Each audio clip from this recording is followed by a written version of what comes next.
Ça y est, on y est, on se retrouve pour l'épisode 301.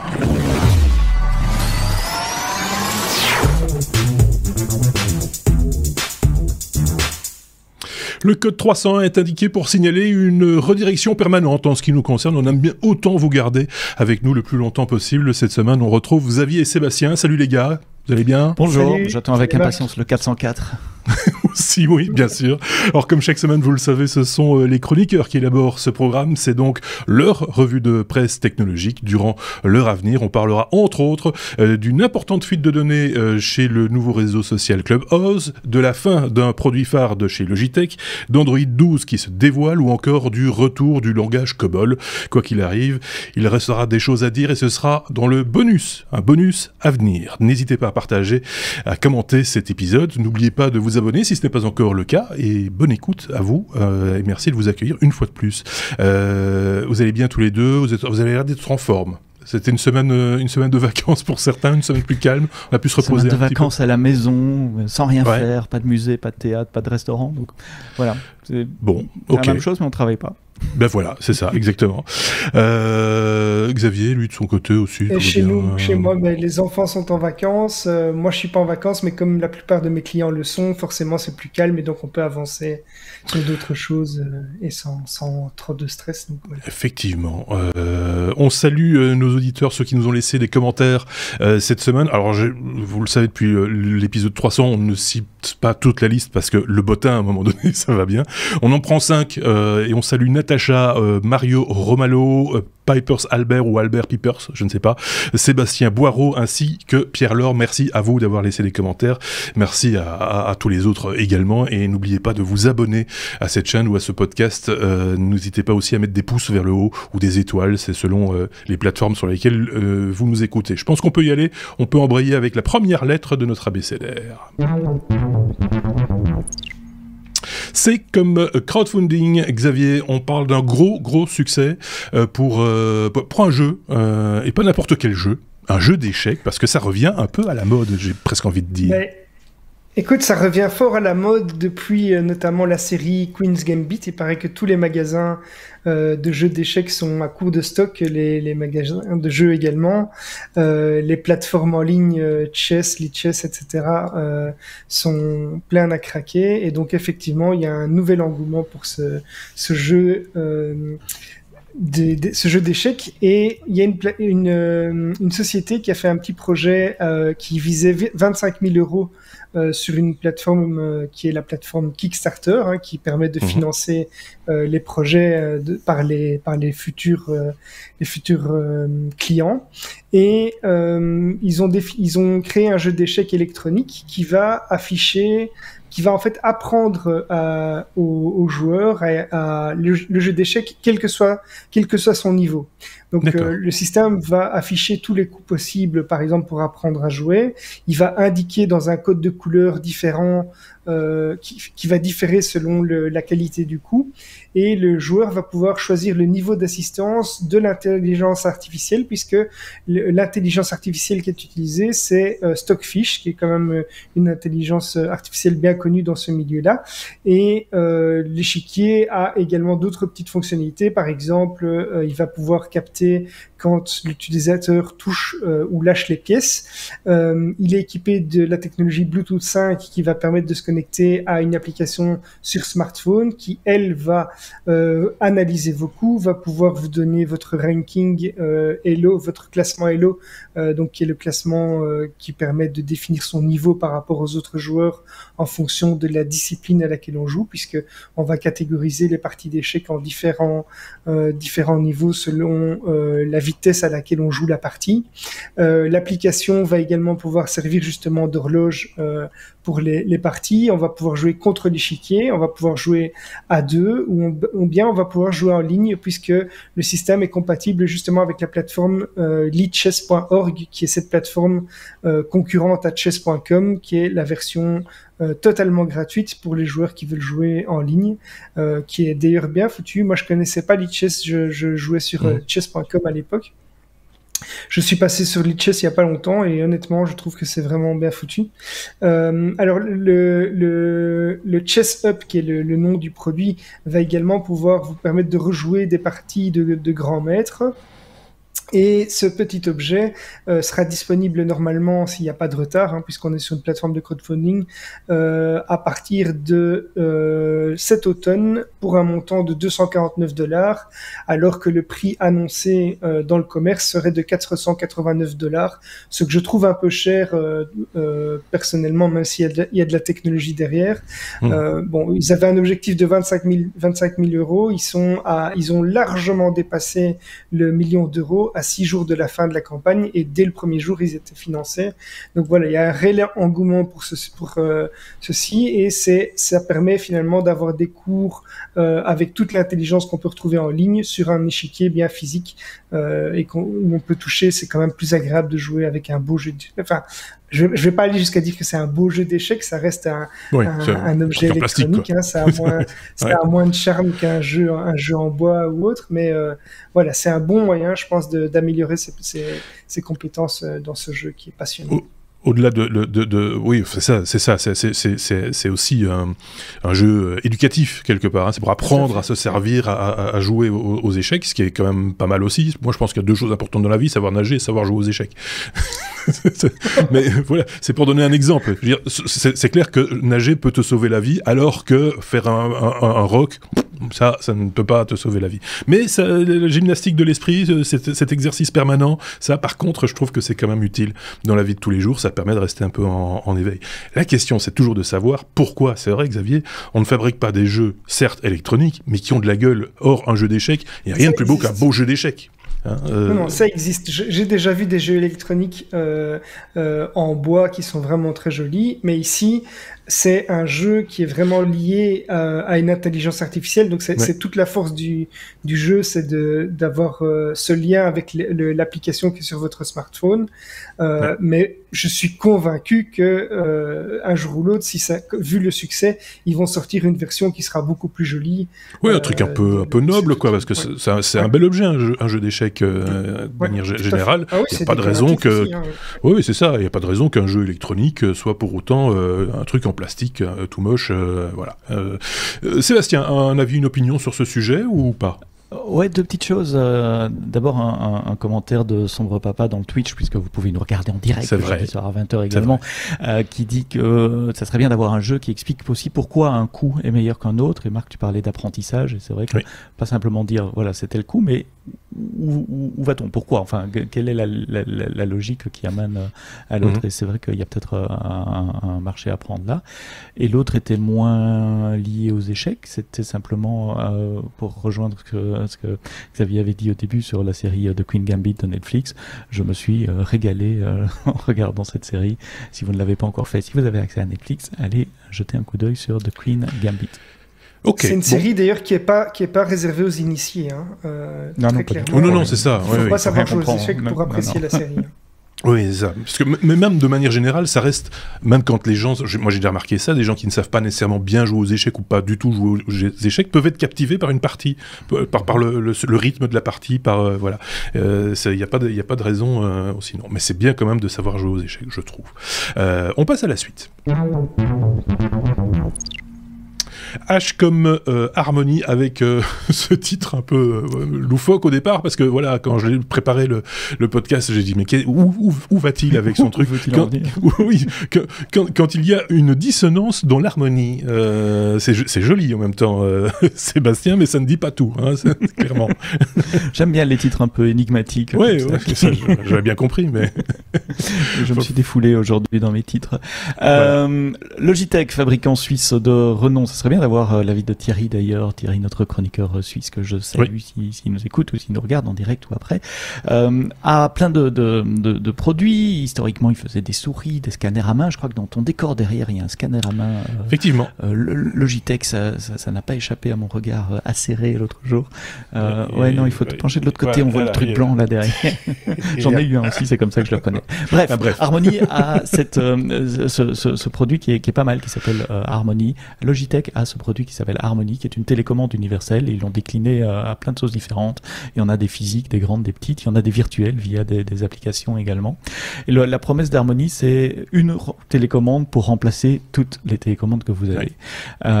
Et ça marche pas trop mal. En tout cas, les télécommandes physiques. J'ai aussi la télécommande application qui, elle, est liée à un boîtier qui est connecté par réseau.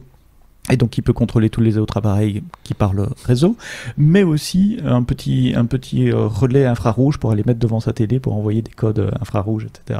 Et donc, on peut créer des séquences avec ça. On peut dire, t'allumes l'ampli, tu changes sur tel canal, puis t'allumes le Sonos, ou t'allumes la télé, tu changes la télé sur tel canal, sur telle source, etc. en fonction de ce que tu veux regarder. Donc, pas mal.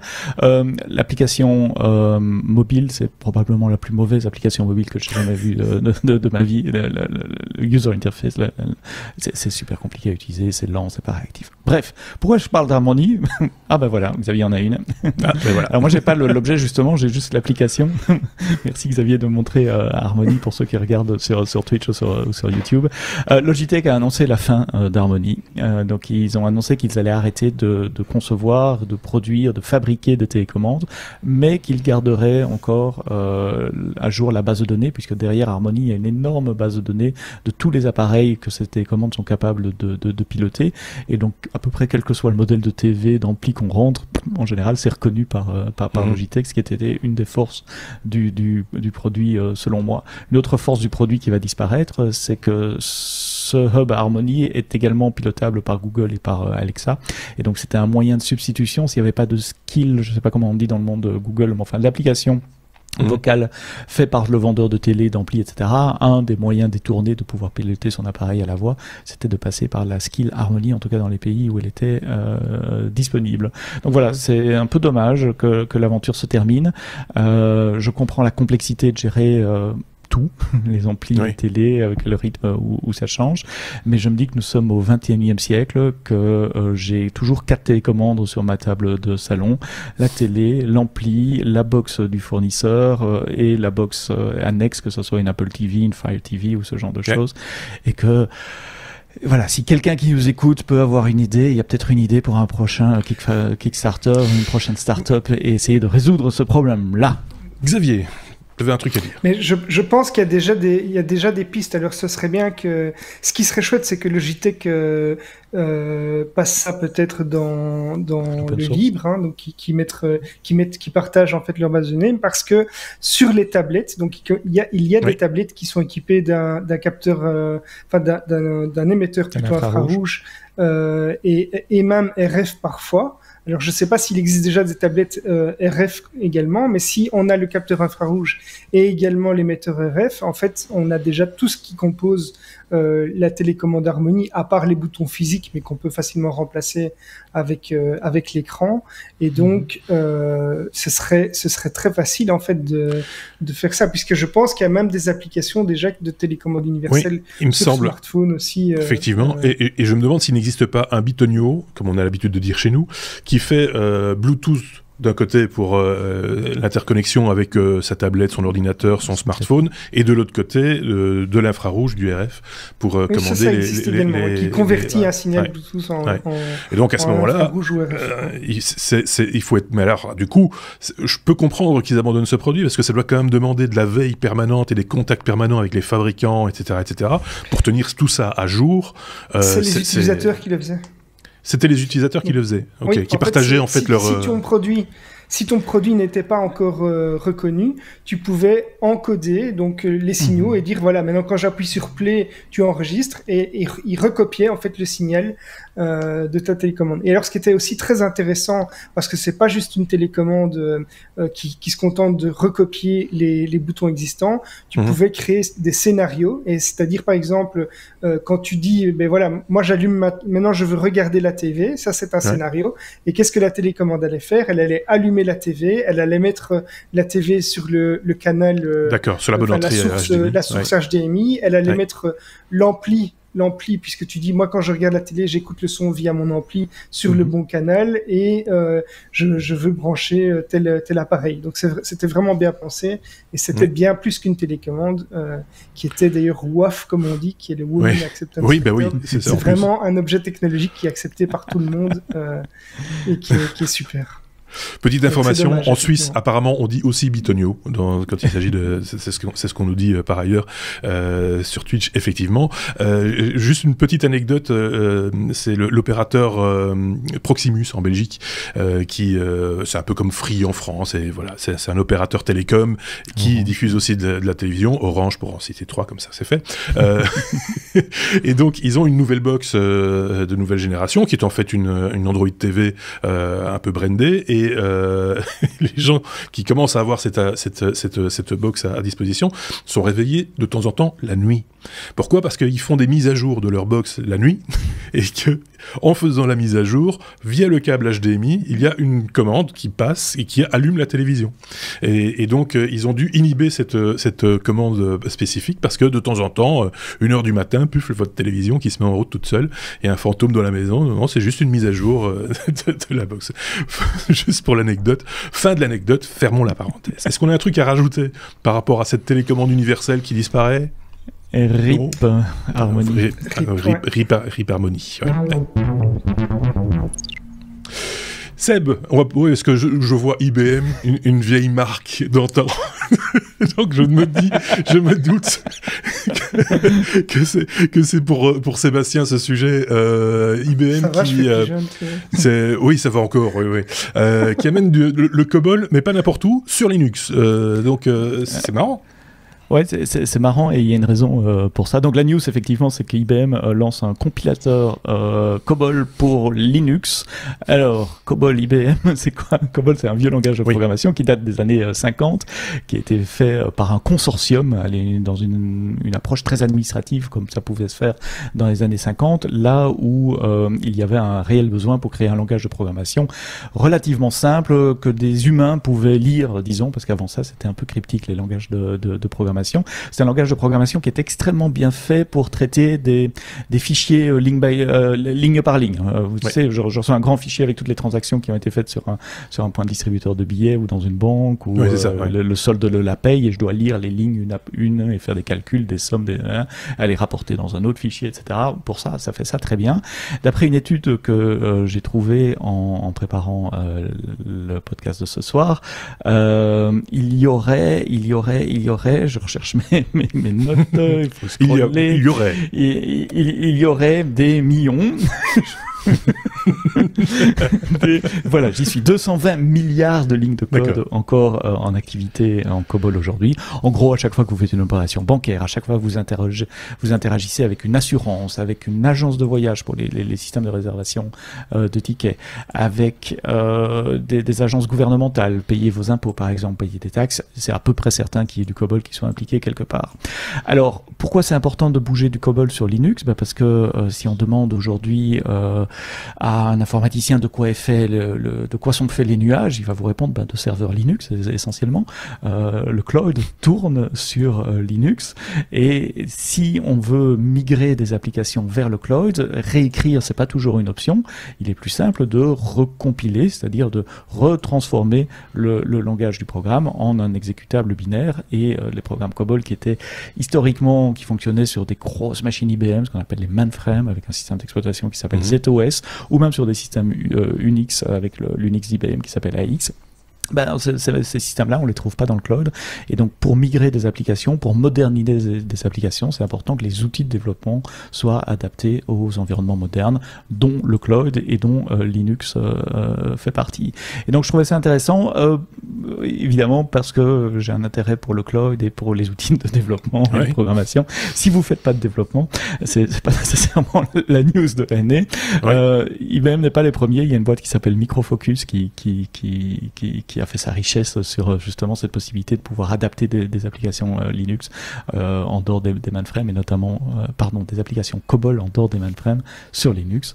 Et c'est marrant de voir que IBM rejoint le truc, mais sans y croire vraiment dans leur dans leur annonce, tout à la fin, ils disent « Mais si jamais vous avez des problèmes de performance ou autre, nos conseillers seront là pour vous aider à déployer votre application sur mainframe. » on voit que d'un côté, ils veulent aller vers le cloud, mais de l'autre côté, on essaye quand même de se rattacher au bon vieux business qui a fait la fortune d'IBM également. Voilà, donc les choses continuent d'évoluer, même dans des technologies qui ont 70 ans, maintenant 70 ans. Il n'y a pas de raison. Si elles sont efficaces, je ne sais pas ce qu'en pense Xavier. Écoute, moi, ça me rappelle de bons souvenirs, parce que quand j'étais en cours en informatique, j'ai fait du COBOL, et un des premiers jobs qu'on m'a proposé, c'était justement développeur COBOL. Alors, c'était un job en or que j'ai refusé parce que ça ne me passionnait pas, mais en fait, ils recherchaient déjà à l'époque, donc dans les années début 2000, ils recherchaient beaucoup de développeurs, même très très peu formés, parce qu'effectivement, ces systèmes sont tellement lourds à migrer que les développeurs qui ont conçu ces systèmes vieillissants, ils cherchaient à renouveler des personnes, ne serait-ce que pour maintenir le système. Et alors, le COBOL était aussi apprécié pour autre chose que simplement le ligne par ligne, mais aussi pour créer des interfaces utilisateurs à l'époque. Donc, quand on voulait faire un petit programme avec un menu à l'écran, etc., mais vraiment en texte, eh bien, c'était un langage particulier également, et assez simple à apprendre. Donc, pour faire des cadres, oui, c'est ça, les fameuses applications vertes ou oranges, on saisit des données qu'on voit encore, malheureusement. Dans l'article de BMC, il parle de ça justement, Xavier, en disant que les jeunes développeurs qui connaissent le COBOL et qui sont engagés sur des projets COBOL peuvent gagner, alors c'est des chiffres US, jusqu'à 10 à 20 000 $ en plus par an. Mais à l'époque, on m'avait fait vraiment une très belle proposition, alors que je n'avais eu, et moi j'avais répondu en disant, mais moi j'ai eu tout de suite 20 heures de cours de COBOL, c'est pas, je ne m'estime pas expert, et ils disaient, mais c'est pas grave, on engage même des gens qui ne savent pas programmer, mais qui veulent bien programmer en COBOL. Donc, pitié, venez. On les forme. Donc c'était, il y a 20 ans, donc aujourd'hui ce système tourne encore. On ne va pas migrer cette machine, on a tout le temps de vous former. On a toute votre carrière pour vous former. 20 heures, ça te fait toi un senior consultant. Hein. Oui. On peut te vendre très très cher déjà. En parlant de consultant, je faisais de la consultance quand j'étais plus jeune, et pas dans le domaine COBOL, mais j'ai fait beaucoup de temps dans des banques, à Luxembourg notamment. Et il y avait une autre technologie qui s'appelle RPG 400, qui est un truc d'IBM aussi, qui tourne sur des AS400. Et dans une banque que je ne nommerai pas, on m'a dit, il y a un morceau du programme qui est écrit en RPG 400 et on n'a plus de développeurs RPG 400. Si jamais la législation change ou qu'on doit changer nos règles, je sais plus si c'était un calcul d'intérêt ou quoi, on est dans la... parce que on n'a plus personne qui est capable d'éditer ce code-là. On n'est même pas sûr d'avoir les outils pour pouvoir encore le compiler, etc. Donc il y a un truc qui tourne là dans un coin et on espère qu'il faudra jamais y toucher. Ça, c'est la situation dans beaucoup d'administrations et beaucoup de banques aujourd'hui avec ce genre de technologie. Bon, ben voilà, il en faut toujours une, de 2 minutes vieux con dans un épisode. Non, c'est un message d'avenir pour les jeunes. Bien sûr. COBOL, vous pouvez vous faire des sous. En fait, tu es jeune, tu veux être riche, fais du COBOL. Xavier, pourquoi t'as fait cette... Non, pourquoi tu n'as pas accepté ce job? Parce que moi, à l'époque, je voulais travailler pour une autre grosse société américaine, plus dans le monde du réseau. Le monde du réseau, l'infrastructure m'intéressait plus, la gestion des serveurs, etc., que le code lui-même. Et donc, oui, c'est ça. Puis, ça sentait un peu j'avais une bonne place avec où j'apprendrais plus de choses différentes, en fait. Oui, c'est ça. Parce que ça sentait un peu la voie de garage, le COBOL. Enfin, genre, on va faire ça toute sa vie, quoi. Du coup, c'est un peu... Oui, c'est ça. Oui, je le ferai certainement encore maintenant avec un salaire très confortable, mais voilà, ce n'est pas... C'est le genre de truc qu'on a envie de faire, mais en fin de carrière. Tu vois, pépère. Tu vois, t'arrives à 55, 57 ans, tu te dis, bon, les 10 dernières années de ma carrière, je vais faire ça pépère, on va faire du COBOL, les gars. Et bien payé, parce que derrière, il y a quand même un sérieux background, et un peu plus que 20 heures quand même, donc voilà. Ok, bon, ben voilà, on a fait le tour de cette question-là, c'était, comme on l'a dit, la minute voilà. On va parler de messagerie, si vous voulez bien, avec Xavier. On va parler de WhatsApp, qui a un nouveau souci avec la double authentification. Explique-nous ça donc. Ouais, alors j'ai la réputation de vouloir pousser les gens à passer à Signal, mais voilà, un argument de plus. WhatsApp a subi un gros souci dernièrement qui a été identifié, c'est la possibilité pour quelqu'un de bloquer votre compte en connaissant seulement votre numéro de téléphone. Donc en gros, si vous voulez ennuyer quelqu'un, ce qu'on ne vous pousse pas à faire évidemment, il suffit d'installer WhatsApp sur un nouvel appareil. Donc un appareil sur lequel vous n'avez pas encore installé WhatsApp, ou en tout cas depuis un numéro qui n'est pas encore connu de WhatsApp, et d'indiquer comme numéro de téléphone le numéro de la personne à qui vous voulez nuire pendant l'inscription. Et du coup, en fait, WhatsApp, comme il fonctionne avec une double authentification, une double vérification, ils envoient un SMS pour vérifier que vous êtes bien la personne que vous prétendez être. Et c'est là que le système en fait va s'enclencher. Et si vous ne répondez pas et que vous faites cette procédure plusieurs fois, le compte va être bloqué pendant 12 heures. D'accord. Au bout de 12 heures, le système est bloqué et donc la personne qui veut vous nuire peut aller plus loin. Elle peut contacter le support de WhatsApp par email, par exemple, pour demander la suspension du compte en disant que son compte a été volé parce que, enfin voilà, on a volé son téléphone et que donc on veut bloquer ce compte-là.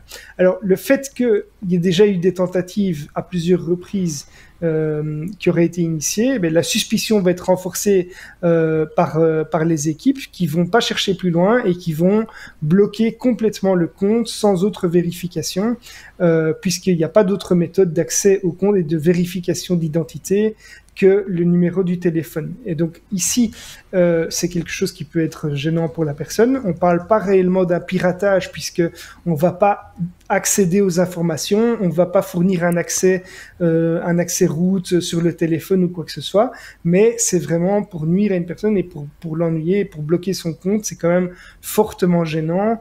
Et donc voilà, c'est une des choses en plus que WhatsApp n'avait pas pris en compte, même si pour le moment ils sont en train d'annoncer tout un tas de nouvelles fonctionnalités pour essayer de retenir les gens chez eux et colmater la brèche entre guillemets, puisque tout le monde part vers Telegram ou Signal, quoi. Il y a beaucoup de gens qui sont partis vers Signal et en sont revenus.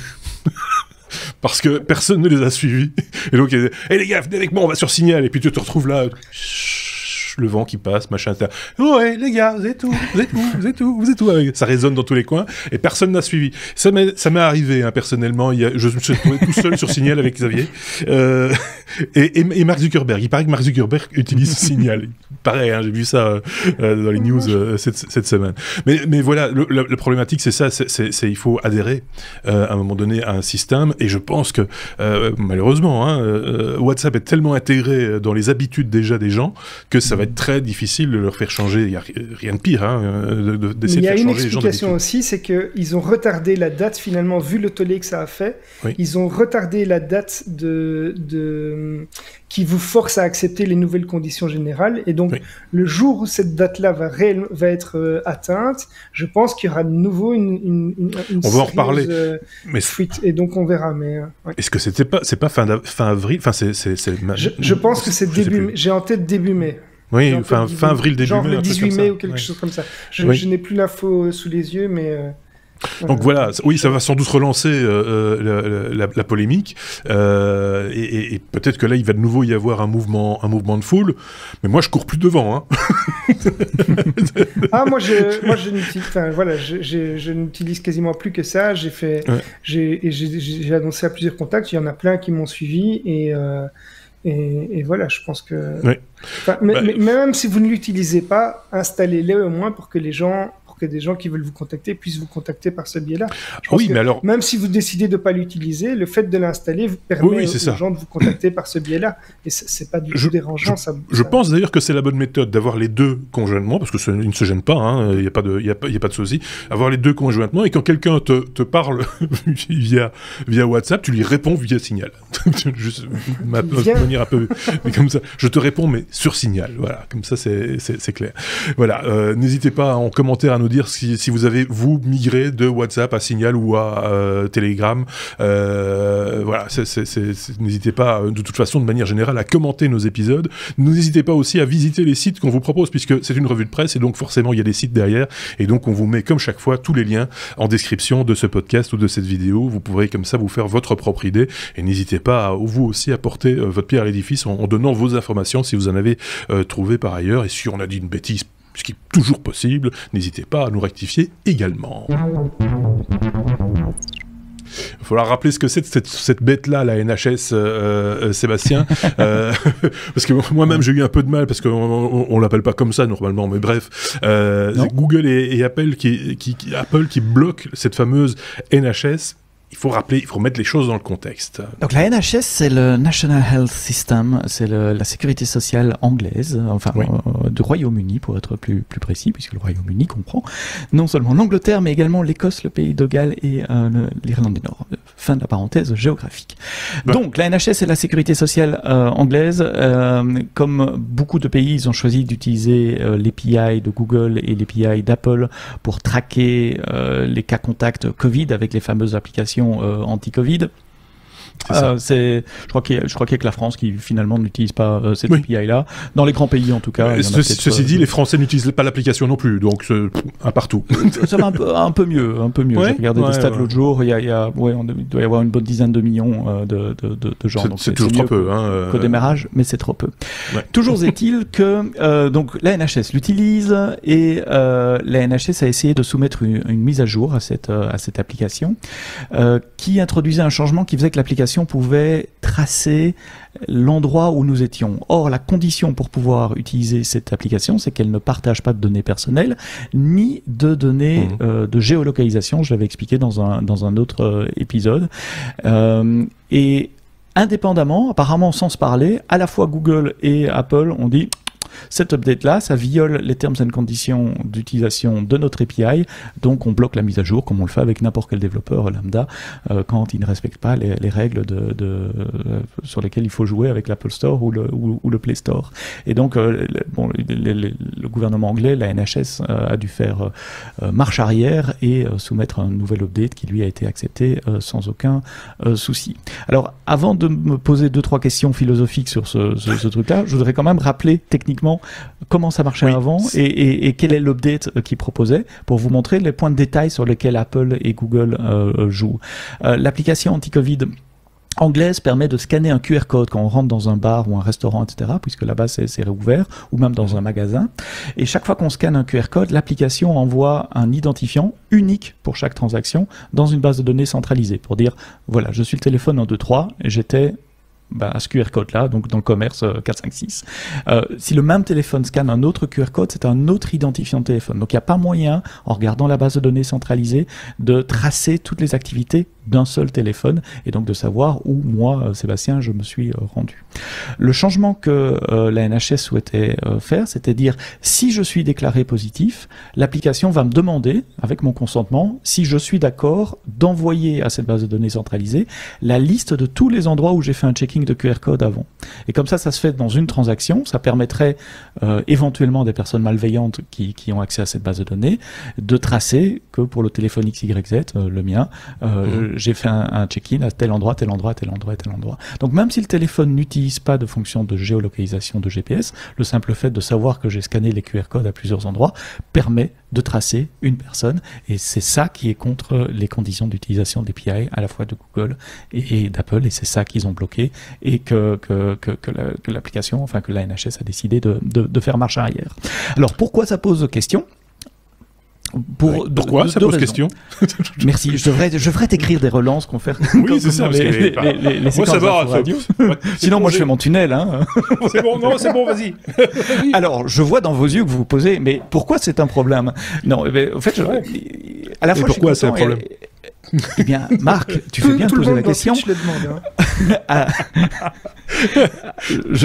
À la fois, je suis content et à la fois, ça me pose problème. Pourquoi je suis content? Parce qu'on n'arrête pas de taper sur la tête de Google et d'Apple pour dire ils siphonnent nos données, avec l'application ou l'API anti-Covid, ils vont utiliser ces données, etc. Et là, on vous montre que non, quand un acteur tiers, qui est un gouvernement dans ce cas-ci, enfin, ou la branche d'un gouvernement, le NHS, va un poil plus loin que ce qui était prévu dans le contrat, ils bloquent. Et donc, ils sont là en garant, en tout cas sur ce coup-ci. Ils me donnent une impression, à moi, citoyen lambda, de sécurité et d'être le garant de la confidentialité de mes données, comme ils avaient annoncé qu'ils allaient le faire. Et on les soupçonne tellement souvent de faire l'inverse que pour une fois, je trouvais que c'était à noter. Et puis en réfléchissant un peu, je me suis dit, oui, mais c'est quoi ce qui se passe là? On a quand même 2 entreprises privées américaines qui bloquent une politique de santé nationale, gouvernementale, mise en place par souverainement par un gouvernement élu et souverain dans une démocratie européenne. Alors, c'est peut-être pas toute la politique de santé qui est bloquée, j'exagère peut-être un peu, c'est un aspect, un des outils de lutte contre la pandémie qui est bloqué. Et ça appelle à réflexion aussi. Pourquoi une société privée non européenne, non élue, peut influencer ou a le droit d'influencer pour une bonne raison, hein. Au départ, moi je trouve que la raison est bonne, c'est-à-dire qu'on protège la confidentialité de nos données. Mais voilà, ça fait à réfléchir. Et j'ai pas de réponse, hein. Moi je pose des questions là. Je suis pas philosophe, j'ai pas de réponse à ces questions. Simple remarque, je pense que si Apple et Google n'avaient pas mis cette clause dans leur propre contrat, aucun gouvernement n'aurait voulu se servir de leur application. Déjà à la base, c'est le coup de canif et la bêtise vient de la NHS. En fait, c'est eux qui, enfin, ils ont clairement déconné sur le coup. Et quelque part, ils se font rattraper par la patrouille et c'est bien fait. Tant mieux. Je veux dire, ça veut dire que, mais sur base d'une décision qui est basée sur un truc démocratique, machin, etc. On a choisi d'utiliser ces technologies, et puis on fait un coup de canif dans le contrat. Bah, c'est normal que quelque part on soit rappelé à l'ordre. Ça me semble assez logique et assez sain, parce que si ça n'avait pas été le cas, ça voudrait dire que Google et Apple, ils peuvent écrire n'importe quoi, on peut passer au travers, quoi. Exactement. Xavier opine du chef, on va lui donner la parole. Et pas d'exception. Non, mais je suis d'accord, il n'y a pas grand-chose à rajouter. Je suis parfaitement d'accord avec ce que tu viens de dire. Ce serait grave si c'était une prise de position par rapport à une décision, alors comme on a dit, souveraine, etc., dans le cadre de quelque chose de démocratique, ça on peut clairement en discuter, mais ici ils ont fait une erreur, voilà.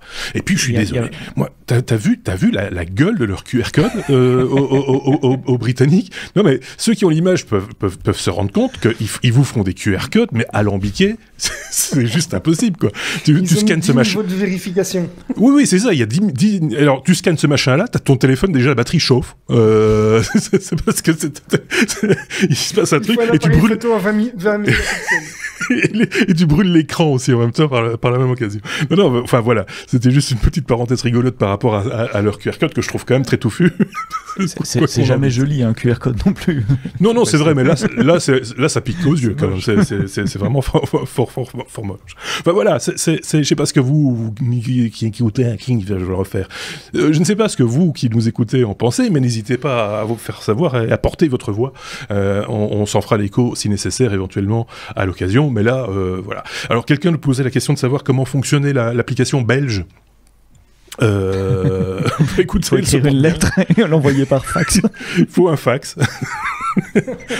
Mais si vous avez un pigeon voyageur bien élevé, ça peut marcher aussi. Non, c'est vrai, l'application, moi je l'ai installée depuis le départ. Et j'ai eu plusieurs mises à jour plutôt pas mal.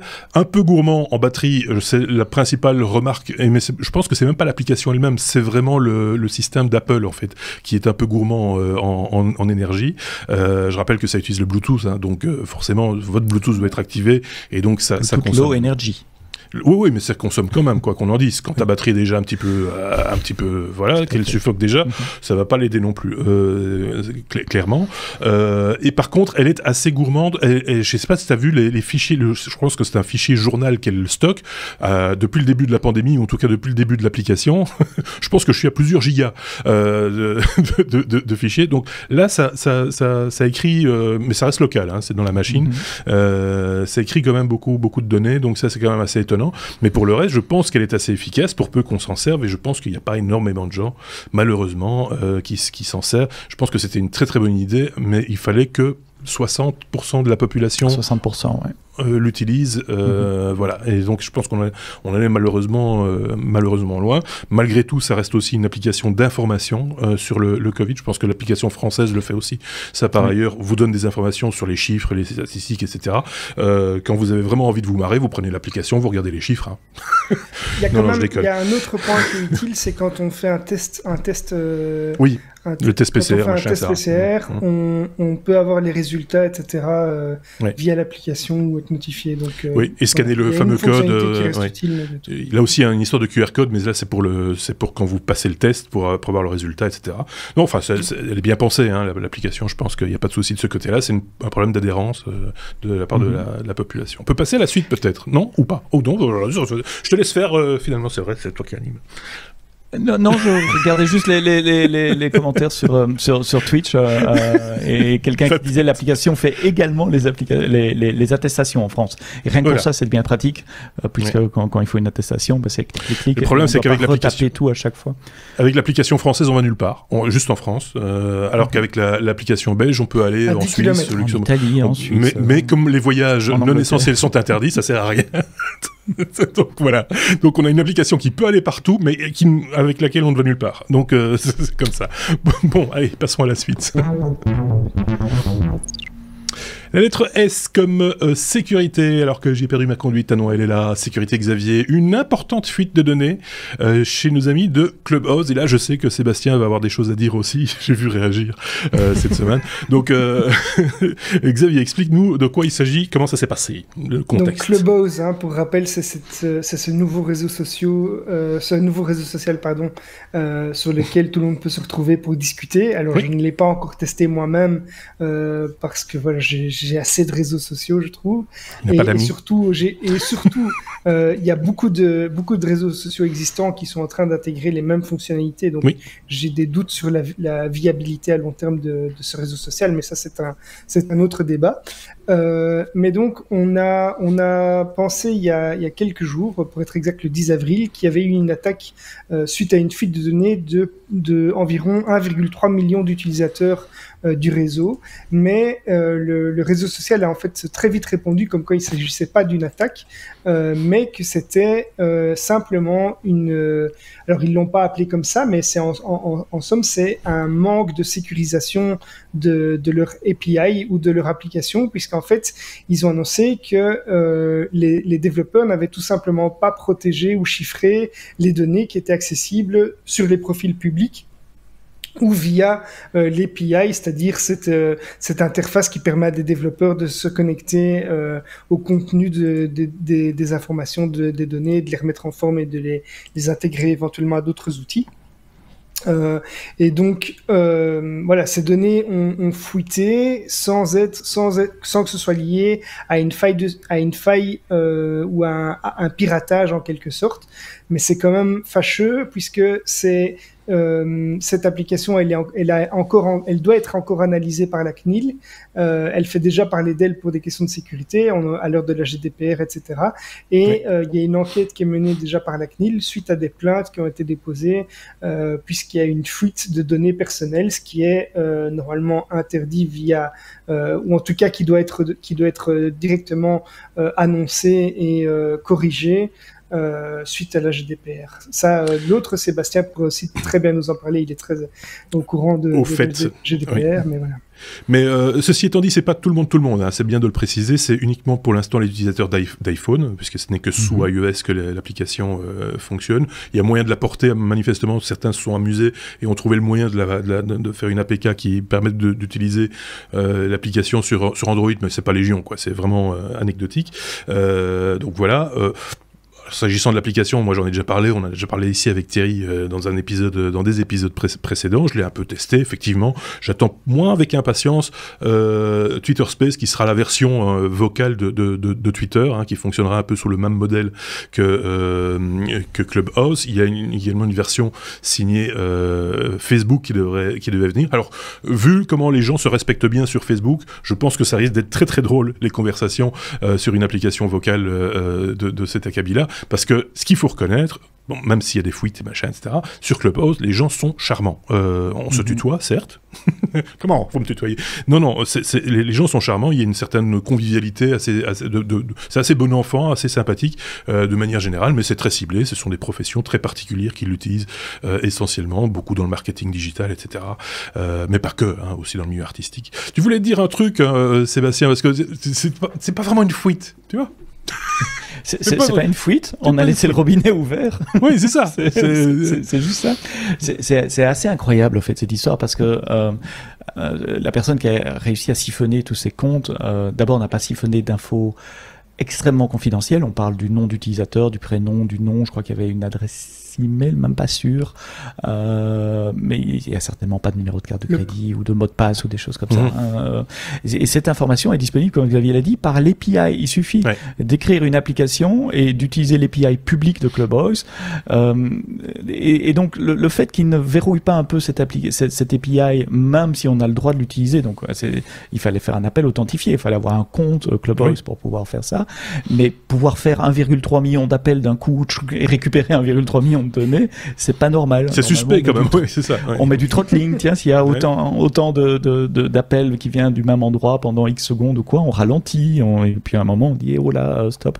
Et donc ça montre le peu d'attention, de soins apportés aux détails pour protéger les données de cette application. Ce qui me donne des craintes sur le reste, tout ce dont Xavier a parlé également. Et alors j'avais lu également un avis relativement intéressant, mais j'ai pas tout compris parce que c'était d'un avocat qui disait c'est pas parce qu'on choisit de mettre ces données publiques, les données qui ont été siphonnées, ce sont les données qui sont publiquement sur mon profil. Donc n'importe qui a un iPhone, qui va sur Clubhouse, verra ces données. Oui. Mais c'est pas parce qu'on choisit de mettre des données sur un profil public que ces données doivent être dans la nature, publiquement dans la nature. C'était censé rester restreinte aux utilisateurs, à la communauté Clubhouse. On n'a pas, de manière générale, je ne parle pas que de Clubhouse, mais quand on donne ce type d'informations, c'est dans le contexte dans lequel on se situe. Exactement. Si je donne des informations, ma date de naissance à Facebook, je suis dans le contexte de Facebook. Il est hors de question qu'un tiers se serve de cette date de naissance pour me traiter de vieux. Déjà, ça se fait pas. Mais voilà, c'est là c'est indélicat, on va dire. Voilà. Mais il peut y avoir des abus concrets, on reprend par exemple l'URL de la photo. Il y a des applications qui pourraient se servir de l'URL de la photo pour faire de la publicité avec votre image dessus, par exemple, alors que vous n'avez pas du tout accepté cette utilisation. Donc il y a des risques bien concrets. En fait, ça ouvre la porte à toutes des attaques de social engineering parce que petit à petit, ça permet de collecter de l'information sur vous. On connaît ceci, on connaît cela, etc.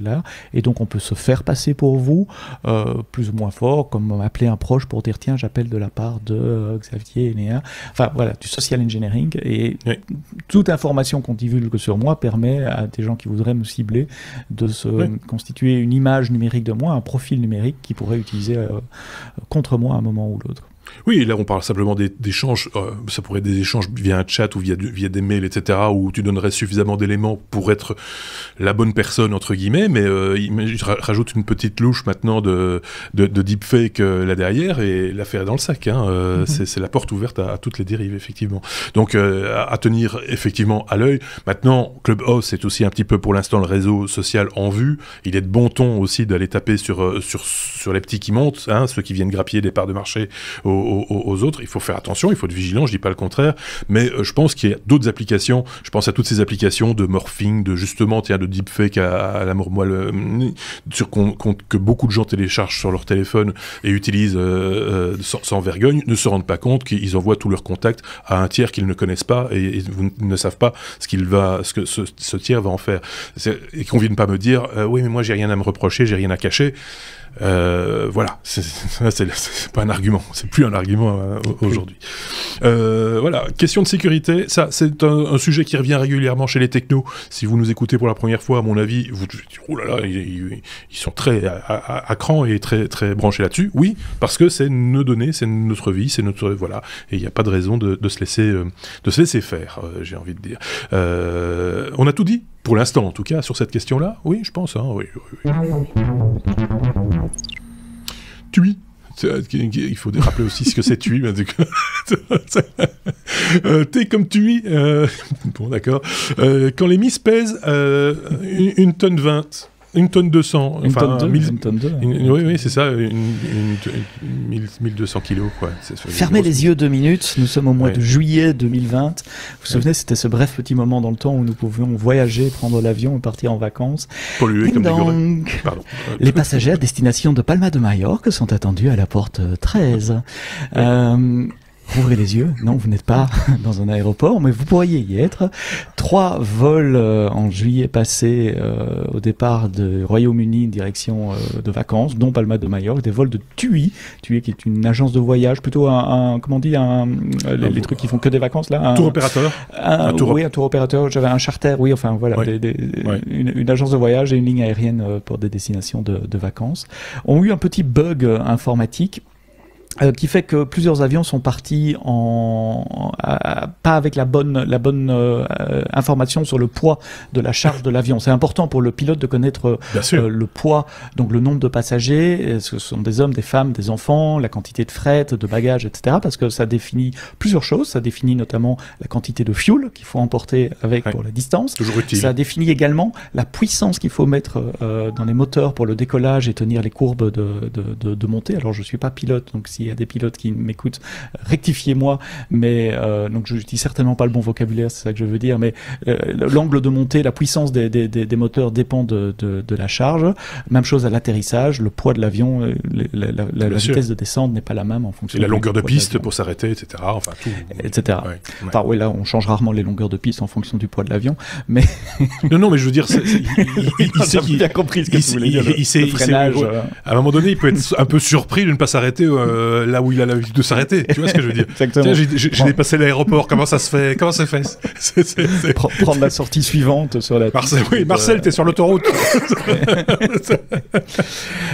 Donc 1 tonne 2 quand même dont on parle. Alors TUI dit évidemment que la sécurité des passagers n'a jamais été mise en cause. Les passagers ne se sont rendus compte de rien. C'est un incident qui a été relevé parce qu'il y a eu une enquête.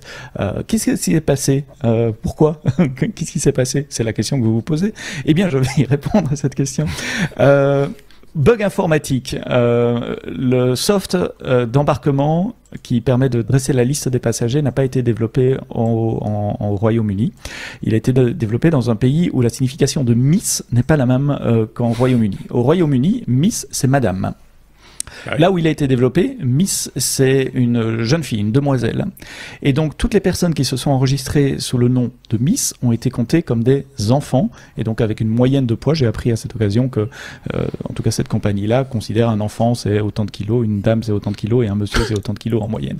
Et donc, ils se sont retrouvés avec plus de 150 enfants guillemets à bord, là où en réalité il y en avait qu'une vingtaine, et donc un surpoids effectif de l'appareil d'1 tonne 2 sur ce vol-là. Il y a 3 vols qui ont été impactés par TUI, et il y a toute une enquête du bureau incident, enfin l'équivalent du bureau d'enquête en Angleterre là-dessus, parce que ça aurait pu avoir des conséquences graves. Quand on regarde un peu dans le passé, il y a déjà eu des crashs à cause de surpoids d'un avion. Il y a un avion cargo qui s'est crashé en 1997, et dans les années 70 il y a un avion de Cubanan Airlines, la compagnie de Cuba, qui s'est aussi crashé à cause d'une erreur de calcul dans le poids de l'avion. Donc ici, évidemment, il y a rien eu.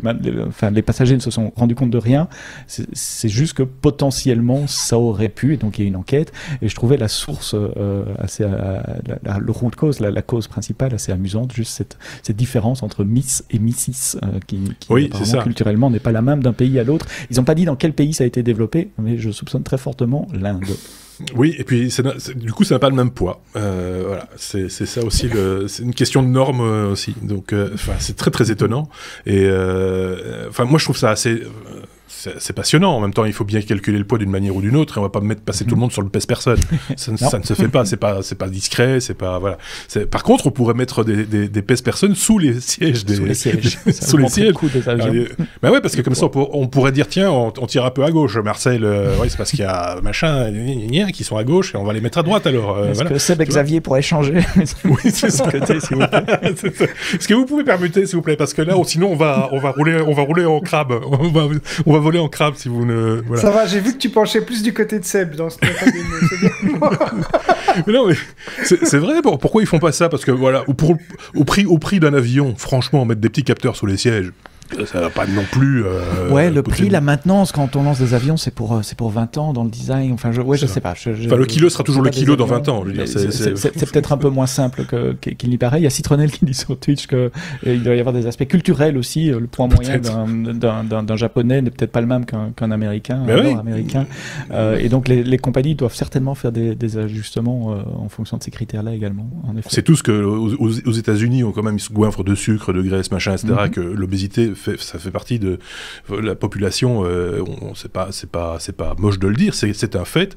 Je pense que si tu compares le poids moyen d'un Américain avec le poids moyen d'un Indien, d'un Pakistanais, etc., il y aura des différences notoires. Je veux dire, voilà. Est-ce que les avions volent moins bien pour le coup? Je ne sais pas.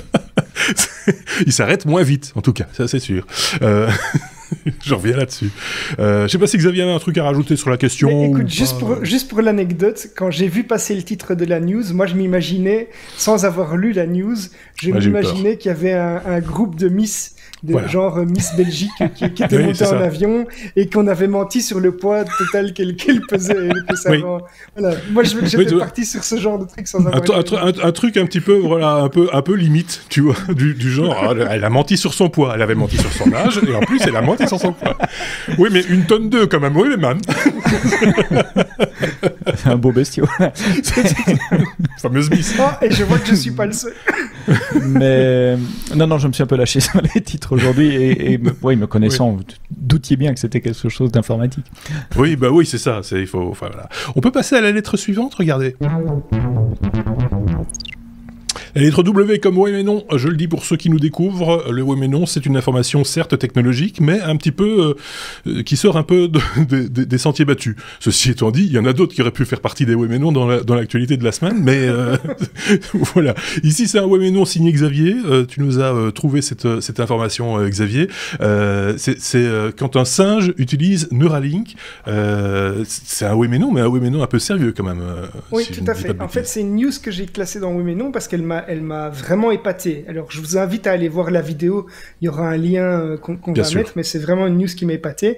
Donc, pour rappel, Neuralink, c'est ce projet développé par la société d'Elon Musk qui veut placer des implants dans le cerveau pour, au final, améliorer les humains. Hein. Donc, le but, c'est de permettre, par exemple, à des gens de pouvoir dicter un texte à un ordinateur par la pensée et ce genre de choses. Et donc ici, ils ont mené une expérience avec un macaque.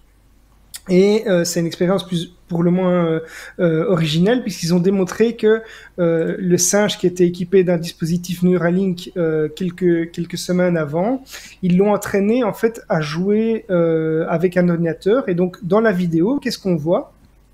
Vidéo qu'ils ont publiée sur YouTube, on voit le macaque qui joue avec un joystick pour diriger un symbole sur un ordinateur vers un carré qui se déplace sur l'écran.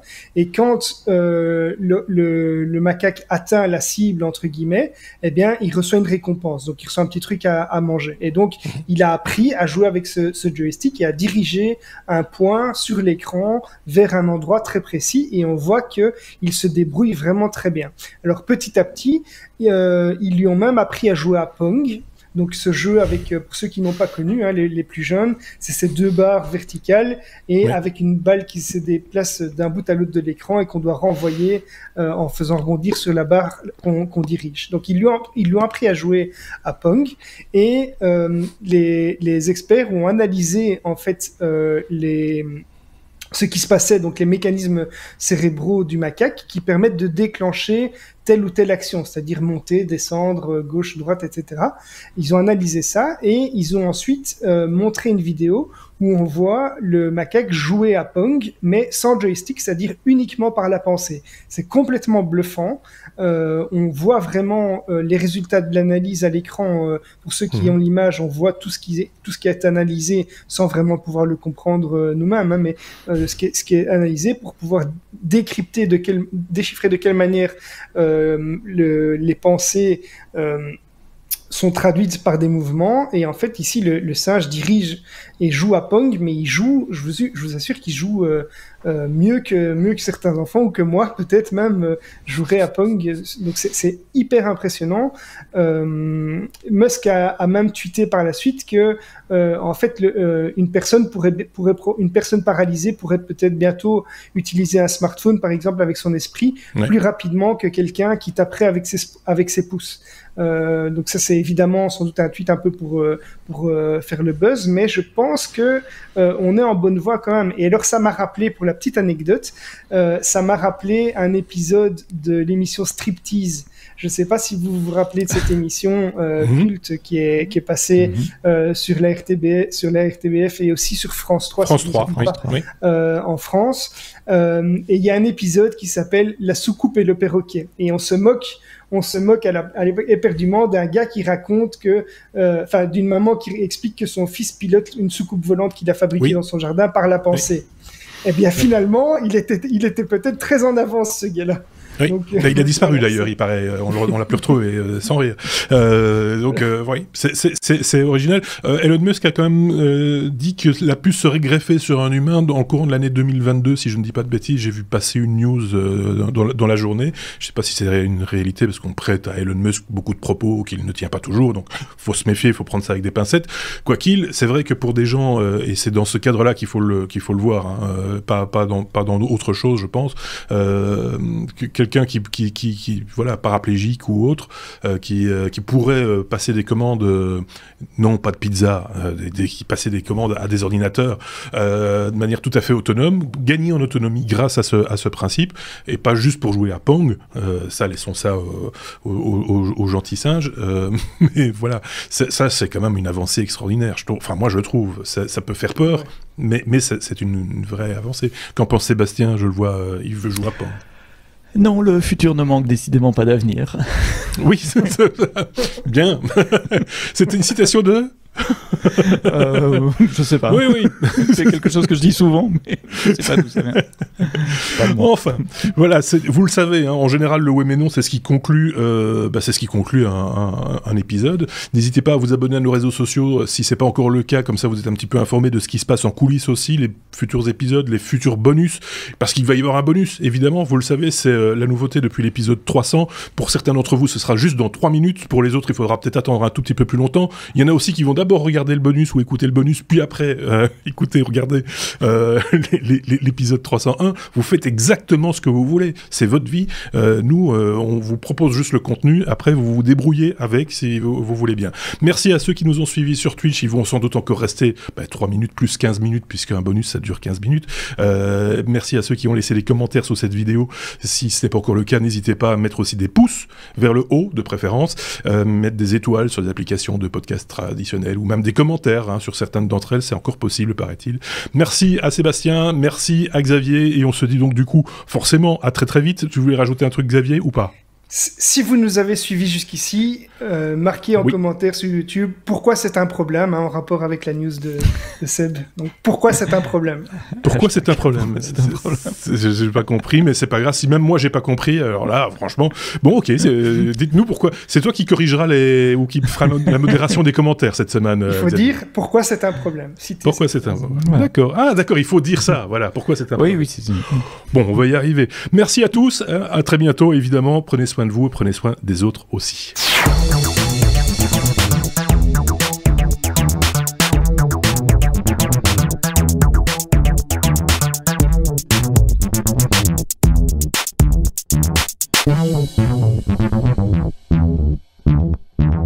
Thank you.